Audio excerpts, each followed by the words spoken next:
রাজধানী ঢাকা সহ আশেপাশের জেলাগুলোতে আঘাত হানা শক্তিশালী ভূমিকম্পে অন্তত ৬ জনের মৃত্যুর খবর পাওয়া গেছে। এই ঘটনায় আহত হয়েছেন শতাধিক মানুষ। শুক্রবার সকাল 10টা 38 মিনিটে ভূমিকম্পের ফলে আতঙ্কিত মানুষজন দ্রুত ঘর থেকে রাস্তায় নেমে আসেন। এ সময় বিভিন্ন জায়গায় দেয়াল ধস ও ফাটলের মতো ঘটনা ঘটে। ভূমিকম্পটির মাত্রা 5.7 বলে জানিয়েছে বাংলাদেশ আবহাওয়া অধিদপ্তর। শিমুল খানের রিপোর্টে রয়েছে বিস্তারিত। শুক্রবার সকাল 10টা 38 মিনিটে হঠাৎ কেঁপে ওঠে রাজধানী ও আশপাশের জেলাগুলো। ভূমিকম্পের ফলে মানুষজন আতঙ্কিত হয়ে দ্রুত ঘর ছেড়ে রাস্তায় নেমে আসেন। আতঙ্কিত হয়ে জিয়া হলের 4তলা থেকে লাফ দিয়ে আহত হন অনেকে। পুরান ঢাকায় ভবনের রেলিং ধসে প্রাণ হারায় 3 জন। এছাড়া রাজধানীর বিভিন্ন স্থানে ফাটল দেখা যায় বিভিন্ন ভবনে। যখন ভূমিকম্প ছিল তখন আমি শুয়েছিলাম, ঘুম থেকে উঠে হঠাৎ করে দেখি সবকিছু নড়তেছে অনেক জোরে জোরে। তারপর আমি সর্বপ্রথম বেঞ্চের নিচে চলে যাই। নর্থ ব্লকে বড় ভাই হচ্ছে দেখলাম যে উপর থেকে লাফ দিচ্ছে, ওখানে জড়ো হয়ে গেছে সবাই, ওনার হাত পা ভেঙে গেছে। ও সবচেয়ে বেশি আহত হয়েছে, মানে মাথার মধ্যে একদম ইট পড়ছে, একদম থেতলে গেছে, হয়তো একদম বাজে অবস্থা। পরে আমরা নিয়ে আসলাম, কারণ ফ্যামিলি তো কেউ নাই। পরে আমরা 3 জন মিলে নিয়ে আসছি। এখন আনার পরে সবকিছু টেস্ট করে দেখে যে বাচ্চাটা মারা গেছে, আর ওর বাবা আইসিইউতে নিছে। আবহাওয়াবিদ রুবাইয়াত বলেন, রিক্টার স্কেলে ভূমিকম্পের মাত্রা ছিল 5.7। এটির উৎপত্তি স্থল ছিল নরসিংদীতে। নরসিংদীর মাধবদী ওই জায়গাটায় এই ভূমিকম্পের উৎপত্তি স্থল ছিল, এবং এই ভূমিকম্পটার মাত্রা ছিল 5.7, যেটা একটা মাঝারি মানের ভূমিকম্প। এবং আসলে যে আজকে যে ভূমিকম্পটা হয়েছে, আমাদের এই গত যে কয়েক দশকের মধ্যে আসলে এই ভূমিকম্পটার মাত্রা আজকে এটা আসলে বেশি ছিল। এদিকে শুক্রবার দুপুরে ঢাকা মেডিকেল কলেজ হাসপাতালে আহতদের দেখতে যান স্বাস্থ্য উপদেষ্টা নূরজাহান বেগম। বলেন, ভূমিকম্পে বেশি আহত ও নিহতের ঘটনা ঘটেছে আতঙ্কিত হওয়ার কারণে। যে মাত্রায় ভূমিকম্প হয়েছে হয়তো কাছাকাছি কারণে এই মাত্রাটা অনেক বেশি হয়েছে, কিন্তু ইনজিউরটা সে তুলনায় একটু বেশি হয়েছে। কেউ কেউ অনেকটা প্যানিকে হয়ে একজন দোতলা থেকে লাফ দিয়েছে, আরেকজন দোতলায় নামতে গেছিল, সেখানেই ঝুলেছিল, ওখান থেকে পরে ব্যালেন্স হারিয়ে পড়ে গেছে। এরকম নানান বিষয়গুলো আসছে। তো আমরা সবাই মিলে চেষ্টা করি যাতে আমরা তাদের জন্য ভালো চিকিৎসাটা দিতে পারি। আহতদের চিকিৎসায় যেন কোনো ত্রুটি না হয় সকল হাসপাতালের নির্দেশনা দেওয়া হয়েছে বলেও জানান তিনি। শিমুল খান, মাই টিভি, ঢাকা। ভূমিকম্পে কাঁপল রাজধানী সহ আশপাশের জেলাগুলো। ঢাকায় 3 জন ছাড়াও নারায়ণগঞ্জের রূপগঞ্জ ও নরসিংদীতে দেয়াল ধসে প্রাণ গেছে শিশু সহ 3 জনের। আহত হয়েছেন কয়েকজন। গাজীপুরে ভূমিকম্পের সময় আতঙ্কে হুড়োহুড়ি করে বের হওয়ার সময় আহত হয়েছেন গার্মেন্টসের শতাধিক শ্রমিক। তাদের বিভিন্ন হাসপাতালে চিকিৎসা দেওয়া হয়েছে। শক্তিশালী ভূমিকম্পের আতঙ্ক ছড়ায় দেশ জুড়েই। প্রতিনিধিদের পাঠানো তথ্যচিত্রে আরও জানাচ্ছেন শামস তাবরেজ উচ্ছ্বাস।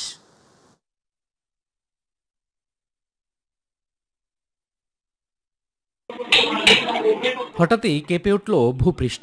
শক্তিশালী ভূমিকম্পে দুলতে থাকে ঘরবাড়ি সহ বিভিন্ন স্থাপনা। ভূমিকম্পে নারায়ণগঞ্জের রূপগঞ্জের গোলাকান্দাইলে দেয়াল চাপায় প্রাণ গেল এক শিশুর। এ ঘটনায় শিশুর মা কুলসুম বেগম এবং প্রতিবেশী জেসমিন বেগম আহত হয়। স্থানীয় প্রত্যক্ষদর্শীরা জানায়, সকালে ভূমিকম্প শুরু হলে শিশু ফাতেমা ও তার মা কুলসুম বেগম এবং প্রতিবেশী জেসমিন বেগমকে সঙ্গে নিয়ে ভুলতা গাউছিয়া যাওয়ার পথে ছিলেন। এ সময় সড়কের পাশে একটি পুরনো দেয়াল প্রবল কম্পনের মুখে তাদের উপরে ধসে পড়ে। দেয়ালের নিচে চাপা পড়ে ঘটনাস্থলে শিশু ফাতেমার মৃত্যু হয়। এছাড়াও রূপসী এলাকায় ঘরের ছাদের প্লাস্টার খসে আহত হয়েছে 2 জন। আবহাওয়া অফিসের তথ্যমতে ভূমিকম্পের উৎপত্তিস্থল নরসিংদীর মাধবদী এলাকা। পলাশ উপজেলার নানিতা গ্রামে মাটির ঘরের দেয়াল ধসে নিহত হয়েছেন 1 জন। সদর উপজেলার গাবতলী এলাকায় একটি বাড়ির ছাদের রেলিং ভেঙে 4 জন গুরুতর আহত হয়েছেন। এর মধ্যে 2 জনকে উন্নত চিকিৎসার জন্য ঢাকা মেডিকেল কলেজ হাসপাতালে প্রেরণ করা হয়েছে। এদিকে গাজীপুরের টঙ্গী ও শ্রীপুরে ভূমিকম্পের সময় কয়েকটি পোশাক কারখানায় হুড়োহুড়ি করে নামতে গিয়ে আহত হয়েছে অন্তত শতাধিক শ্রমিক। শ্রীপুর পৌরসভার গড়গড়িয়া মাস্টারবাড়ি এলাকায় ডেনিমেক লিমিটেড পোশাক কারখানা ও টঙ্গীর ফ্যাশন পালস লিমিটেড সহ কয়েকটি কারখানায় এই ঘটনা ঘটে। আহত শ্রমিকদের বিভিন্ন হাসপাতালে নেওয়া হয়েছে। এছাড়াও ভয়াবহ ভূমিকম্পে মুন্সিগঞ্জ শহরের বেশ কয়েকটি ভবনে ফাটল দেখা দিয়েছে। একই সঙ্গে ভবনের মেঝে ও দেয়ালের টাইলস খসে পড়ার মতো ঘটনা ঘটে। জেলার 6 উপজেলা জুড়ে এই ভূমিকম্প অনুভূত হয়। এ সময় শহরের পাঁচঘুরিয়াকান্দি, পূর্ব সদরপাড়া ও উত্তর ইসলামপুর এলাকায় 3টি ভবনে দেয়ালে ফাটল ও মেঝের টাইলস খসে পড়ে। শহরের উত্তর ইসলামপুর এলাকার আমিন উদ্দিনের 3তলা ভবনের 3য় তলার ফ্ল্যাটের দেয়াল ও মেঝে থাকা টাইলস খসে পড়ে। আবহাওয়া অধিদপ্তর বলছে, ঢাকা এবং এর আশপাশে বিগত কয়েক দশকে সংঘটিত হওয়া ভূমিকম্পের মধ্যে এটি সবচেয়ে শক্তিশালী এবং সর্বোচ্চ মাত্রার ভূমিকম্প। শামস তাবরিজ উচ্ছ্বাস, মাই টিভি নিউজ ডেস্ক। সকাল 10:30টার কিছু পরে ভূমিকম্পে কেঁপে ওঠে ঢাকাসহ আশেপাশের এলাকা। এতে সবচেয়ে বেশি ক্ষতিগ্রস্ত হয়েছে পুরান ঢাকার কিছু ঘরবাড়ি।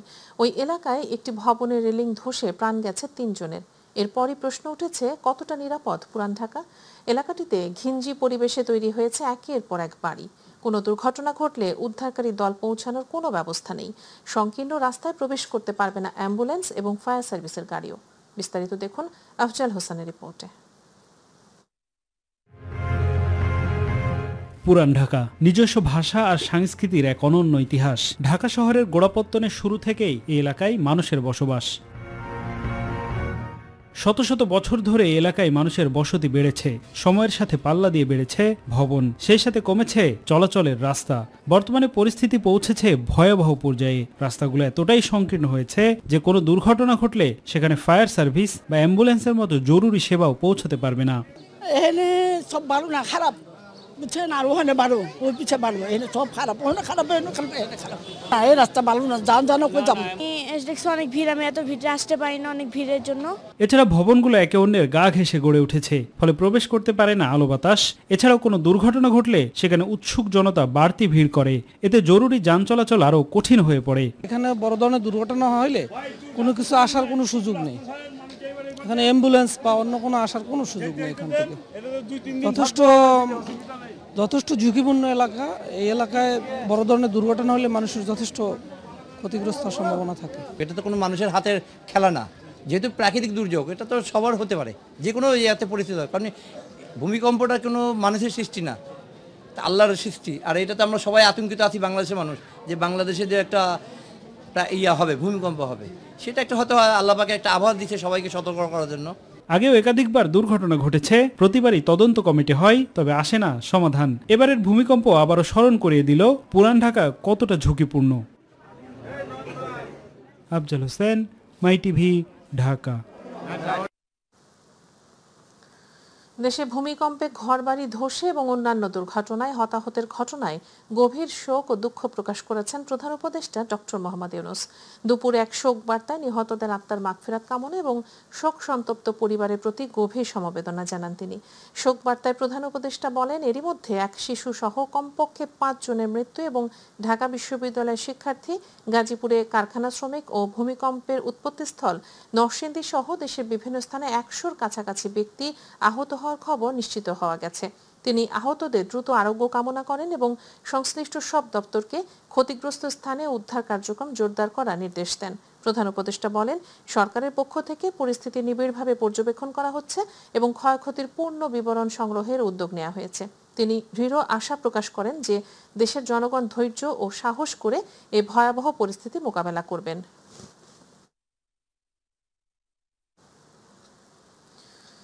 প্রধান উপদেষ্টা ডক্টর মোহাম্মদ ইউনূস বলেছেন, ফেব্রুয়ারি নির্বাচনের মাধ্যমে নতুন বাংলাদেশের যাত্রা শুরু হবে, আর এই নির্বাচনে সশস্ত্র বাহিনীর ভূমিকা গুরুত্বপূর্ণ। শুক্রবার সেনাকুঞ্জে সশস্ত্র বাহিনী দিবসের আয়োজনে সংবর্ধনা অনুষ্ঠানে দেয়া বক্তব্যে একথা বলেন প্রধান উপদেষ্টা। অনুষ্ঠানে বিএনপি চেয়ারপারসন বেগম খালেদা জিয়া, জামায়াতের আমির ডাক্তার শফিকুর রহমান সহ রাজনীতিবিদ ও বিশিষ্ট ব্যক্তিরা যোগ দেন। মাহবুব সৈকত জানাচ্ছেন বিস্তারিত। 21 নভেম্বর সশস্ত্র বাহিনী দিবস। ঢাকা সেনানিবাসের সেনাকুঞ্জে জাতীয় সঙ্গীতের মধ্য দিয়ে শুরু হওয়া সংবর্ধনা অনুষ্ঠানে উপস্থিত হন বিভিন্ন শ্রেণী ও পেশার প্রতিনিধিরা।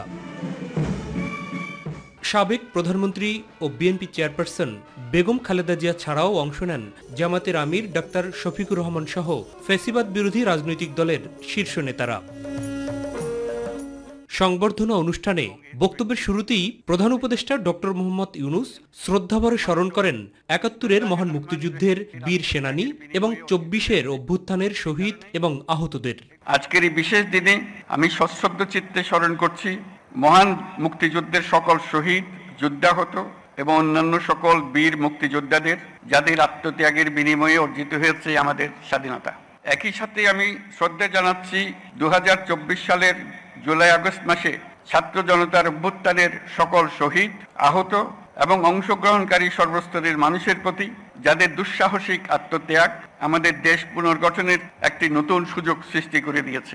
মহান মুক্তিযুদ্ধে সশস্ত্র বাহিনীর অবদানের কথা উল্লেখ করে প্রধান উপদেষ্টা তৎকালীন মেজর জিয়াউর রহমানের ডাকে পাকিস্তানি বাহিনীর বিরুদ্ধে যুদ্ধে ঝাঁপিয়ে পড়ার কথাও স্মরণ করেন। চট্টগ্রামের কালুরঘাট বেতার কেন্দ্র থেকে তৎকালীন মেজর এবং পরবর্তীতে রাষ্ট্রপতি জিয়াউর রহমান বাংলাদেশের স্বাধীনতা ঘোষণা করেছিলেন। এরই ধারাবাহিকতায় ২১শে নভেম্বর সেনাবাহিনীর সাথে নৌ ও বিমান বাহিনী সম্মিলিতভাবে পাকিস্তানি বাহিনীর বিরুদ্ধে লড়াই শুরু করে।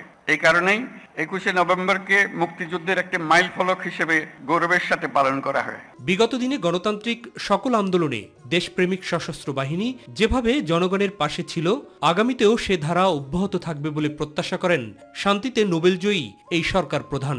আমি বিশ্বাস করি গণতান্ত্রিক ও নিয়মতান্ত্রিক নেতৃত্বের প্রতি অনুগত বাংলাদেশ সশস্ত্র বাহিনী তাদের পেশাগত দক্ষতা ও দেশপ্রেমের সমন্বয়ে দেশের জন্য ত্যাগ ও তৎপরতার এই ধারাবাহিকতা অক্ষুণ্ণ রাখবে।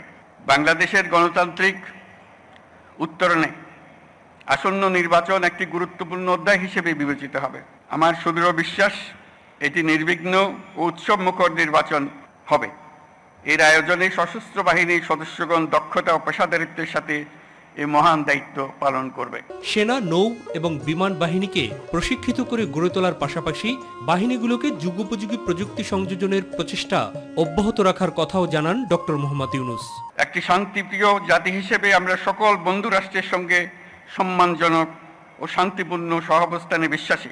তথাপি যে কোনো আগ্রাসী বহিঃশত্রুর আক্রমণ থেকে দেশের সার্বভৌমত্ব রক্ষার জন্য আমাদেরকে সদা প্রস্তুত ও সংকল্পবদ্ধভাবে থাকতে হবে। অন্তর্বর্তীকালীন সরকার সকল বাহিনীর সক্ষমতা বৃদ্ধিতে ব্যাপক উদ্যোগ গ্রহণ করেছে। পরে আমন্ত্রিত অতিথিদের সাথে কুশল বিনিময় করেন প্রধান উপদেষ্টা।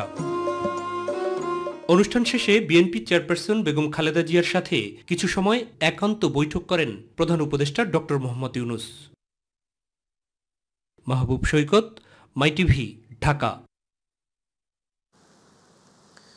সশস্ত্র বাহিনী দিবস উপলক্ষে মহান স্বাধীনতা যুদ্ধে আত্মোৎসর্গকারী সশস্ত্র বাহিনী সদস্যদের স্মৃতির প্রতি শ্রদ্ধা জানিয়েছেন রাষ্ট্রপতি মোহাম্মদ শাহাবুদ্দিন ও প্রধান উপদেষ্টা ডক্টর মোহাম্মদ ইউনূস।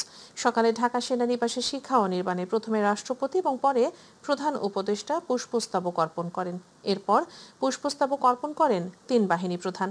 এছাড়া রাষ্ট্রপতি ও প্রধান উপদেষ্টার সাথে সৌজন্য সাক্ষাৎ করেন ৩ বাহিনী প্রধান। আফজাল হোসেনের আরেকটি রিপোর্ট। আজ ঐতিহাসিক সশস্ত্র বাহিনী দিবস। ১৯৭১ সালের এই দিনে বাংলাদেশের সেনা, নৌ ও বিমান বাহিনী সম্মিলিতভাবে মুক্তিযুদ্ধে পাকিস্তানি বাহিনীর বিরুদ্ধে আক্রমণের সূচনা করে। সশস্ত্র বাহিনী দিবস উপলক্ষে মহান স্বাধীনতা যুদ্ধে আত্মোৎসর্গকারী সশস্ত্র বাহিনীর সদস্যদের স্মৃতির প্রতি শ্রদ্ধা জানিয়েছেন রাষ্ট্রপতি মোহাম্মদ শাহাবুদ্দিন ও প্রধান উপদেষ্টা ডক্টর মোহাম্মদ ইউনূস। এরপর পুষ্পস্তবক অর্পণ করেন ৩ বাহিনী প্রধান। এছাড়া রাষ্ট্রপতি ও প্রধান উপদেষ্টার সাথে সৌজন্য সাক্ষাৎ করেন ৩ বাহিনী প্রধান। সশস্ত্র বাহিনী দিবস উপলক্ষে বিভিন্ন কর্মসূচি হাতে নেওয়া হয়েছে। প্রধান উপদেষ্টা ঢাকা সেনানিবাসস্থ আর্মি মাল্টিপারপাস কমপ্লেক্সে নির্বাচিত খেতাবপ্রাপ্ত বীর মুক্তিযোদ্ধা ও উত্তরাধিকারীদের সংবর্ধনা দিয়েছেন। এ সময় প্রধান উপদেষ্টা ১০১ জন নির্বাচিত খেতাবপ্রাপ্ত বীর মুক্তিযোদ্ধা ও উত্তরাধিকারীদের মাঝে শুভেচ্ছা স্মারক বিতরণ ও শুভেচ্ছা বিনিময় করেন। বৈষম্যহীন, শোষণহীন, কল্যাণময় এবং মুক্ত রাষ্ট্রের জন্য যে স্বপ্ন নিয়ে মুক্তিযোদ্ধারা দেশ স্বাধীন করেছিলেন, আমরা তাদের সেই স্বপ্ন পূরণে অঙ্গীকারবদ্ধ। আমরা এখন থেকেই বাংলাদেশকে এমনভাবে গড়তে চাই যেন দেশের জনগণের সকল ক্ষমতার উৎস হয়। বাংলাদেশ যেন বিশ্বের দরবারে একটা মানবিক ও কল্যাণকর রাষ্ট্র হিসেবে সমাদৃত হয়। এদিকে দিনটি যথাযোগ্য মর্যাদায় পালনের জন্য ঢাকার বাইরে দেশের অন্যান্য সেনা ও নৌজাহাজ এবং স্থাপনা ও বিমান বাহিনী ঘাঁটিতে বিভিন্ন কর্মসূচি পালিত হচ্ছে। ঢাকা, খুলনা, চাঁদপুর, বরিশাল ও চট্টগ্রামে বিশেষভাবে সজ্জিত নৌবাহিনীর জাহাজ দুপুর 2টা থেকে সূর্যাস্ত পর্যন্ত সর্বসাধারণের দেখার জন্য নিকটস্থ ঘাটে অবস্থান ও নোঙর করা অবস্থায় রাখা হয়। আফজাল হোসেন, মাই টিভি, ঢাকা।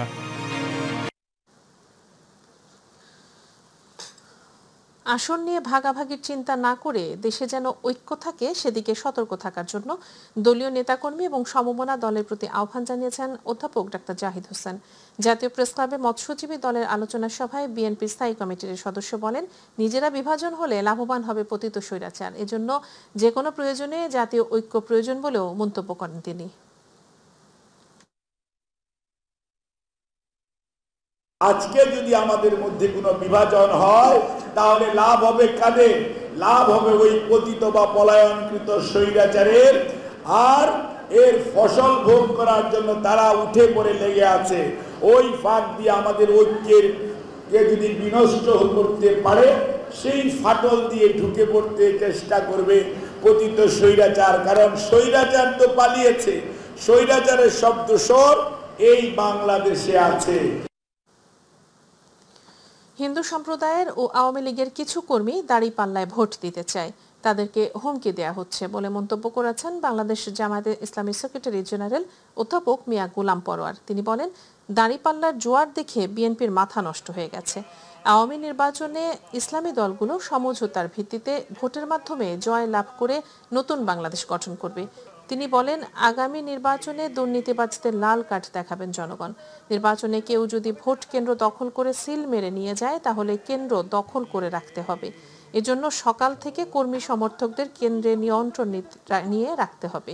সকালে খুলনা 5 আসনে ডুমুরিয়া উপজেলা শাহপুর আন্দুলিয়া ফুটবল মাঠে ডুমুরিয়া উপজেলা জামায়াতে ইসলামীর উদ্যোগে ছাত্র গণজমায়েতে প্রধান অতিথির বক্তৃতায় এসব কথা বলেন তিনি। ওয়ার্ল্ডে যখন দাড়িপাল্লার জোয়ার, মা বোনেরা পুরুষরা বাড়ি বাড়ি যাচ্ছে আর দাড়িপাল্লার কথা বলছে। রিক্সাওয়ালাকে জিজ্ঞেস করে, ভ্যানওয়ালা, বাস স্ট্যান্ড, টেম্পুওয়ালা, দোকানদার বলে কারে ভোট দিবা? বলে আমরা সব দেখছি, এবার আমরা দাড়িপাল্লায় কি বলে কিনা বলেন। এতে এখন আমার বিএনপির বন্ধুদের মাথাটা একটু ডিস্টার্ব হয়ে গেছে।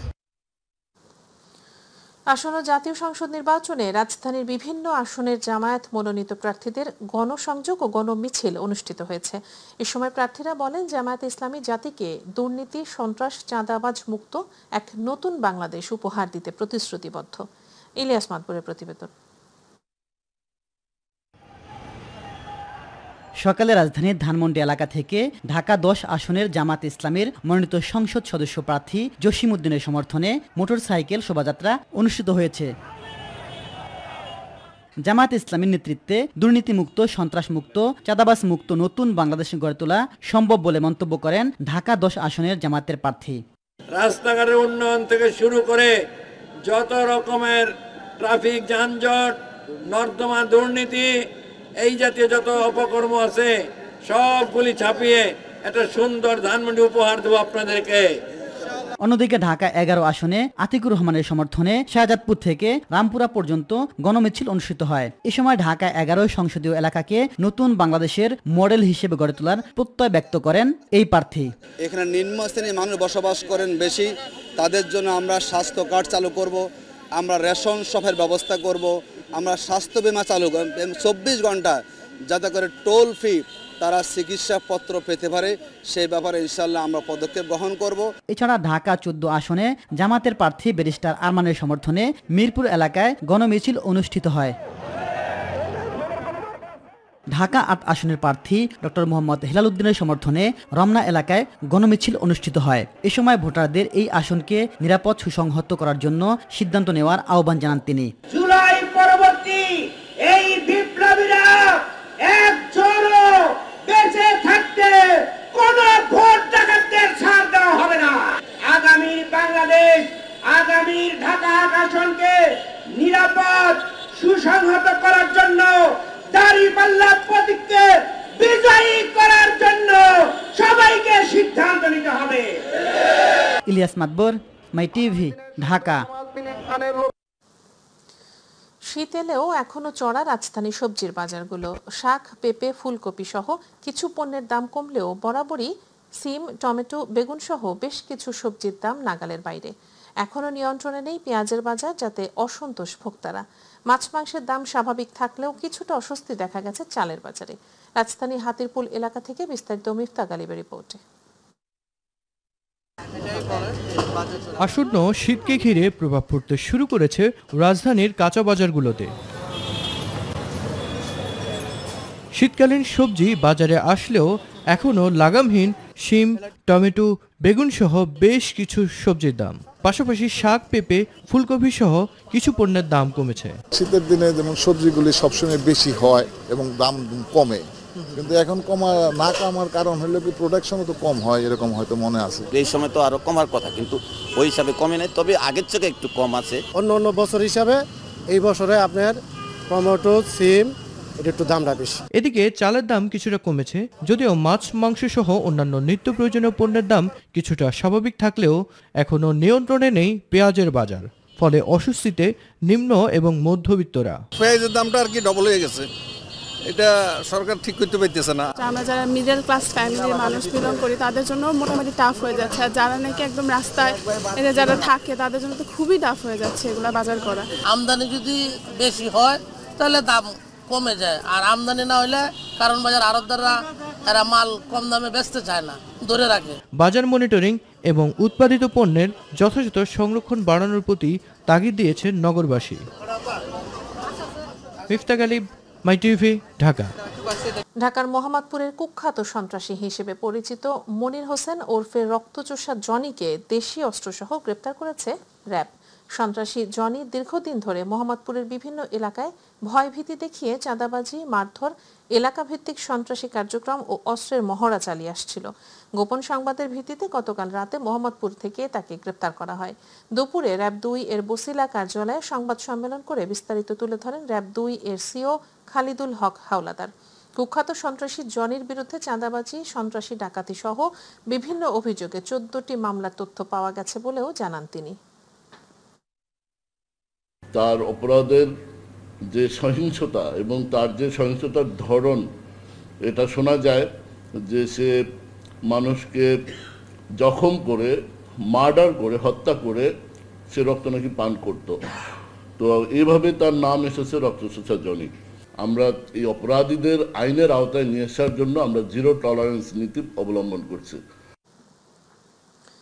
বরিশাল অঞ্চলে মুখ থুবড়ে পড়েছে প্রান্তিক জনগোষ্ঠীর স্বাস্থ্যসেবার অন্যতম প্রাণকেন্দ্র কমিউনিটি ক্লিনিকগুলো। জরাজীর্ণ ভবন, জনবল ও ঔষধ সংকটে স্বাস্থ্যসেবা বঞ্চিত গ্রাম অঞ্চলের নিম্ন আয়ের মানুষজন। অবশ্য জনস্বার্থের কথা বিবেচনায় অবস্থা পরিবর্তনের আশ্বাস দিয়েছেন স্বাস্থ্য পরিচালক। বরিশালের সেবা বঞ্চিত কমিউনিটি ক্লিনিকগুলো ঘুরে পারভেজ রাসেলের রিপোর্টে রয়েছে বিস্তারিত। পরিবার পরিকল্পনা মন্ত্রণালয় ও স্বাস্থ্য অধিদপ্তরের মাধ্যমে বিভিন্ন সময়ে প্রান্তিক ও সাধারণ মানুষের দোরগোড়ায় প্রাথমিক স্বাস্থ্যসেবা পৌঁছে দিতে নির্মাণ করা হয় কমিউনিটি ক্লিনিক। সঠিক পরিকল্পনার অভাব, জরাজীর্ণ ঝুঁকিপূর্ণ ভবন, জনবল সংকট আর ঔষধ শূন্যতার কারণে মুখ থুবড়ে পড়েছে বরিশালের কমিউনিটি ক্লিনিকগুলো। 1998 সালে তৈরি করা হয়েছে, সেই থেকে এই পর্যন্ত 25-26 বছর বয়স হয়েছে, কিন্তু তার মধ্যে ভবনের অবস্থা খারাপ হয়ে গেছে। সামান্য জ্বর, মাথা ব্যথা বা সর্দি কাশিরও ওষুধ মিলছে না অনেক ক্লিনিকে। সেখানে কিশোরী স্বাস্থ্য বা গর্ভবতী নারীর স্বাস্থ্যসেবাও হুমকির মুখে। সিএসপিসি স্বাস্থ্য সহকারী সহ 3 জন থাকলেও উপকরণের অভাবে কাটান অলস সময়। আমাদের এখানে যে ঔষধ আছে, এই ঔষধ আসলে আমাদের প্রয়োজনের তুলনায় খুবই কম। বিভাগের 6 জেলায় প্রায় 1100 কমিউনিটি ক্লিনিক রয়েছে। বিল্ডিং ফাটা রয়েছে, ওটার জন্য সুন্দরভাবে উঠে যেতে চাই। পট পরিবর্তনে কার্যক্রমে খানিকটা স্থবিরতার কথা স্বীকার করে আবার স্বাস্থ্যসেবা চালুর আশ্বাস দেন স্বাস্থ্য পরিচালক। কার্যক্রমটা একটু হইলেও স্থবির ছিল, নতুন করে কার্যক্রম শুরু হয়েছে এবং ইতিমধ্যে কিন্তু ম্যাক্সিমাম গুলো জায়গায় ওষুধ পৌঁছে গেছে। আরো কিছু কার্যক্রম নতুন করে শুরু হওয়ার পরিকল্পনা আছে, সেগুলো মন্ত্রণালয়ের অনুমোদন সাপেক্ষে পরবর্তীতে কার্যক্রম শুরু হবে। পারভেজ রাসেল, মাই টিভি, বরিশাল।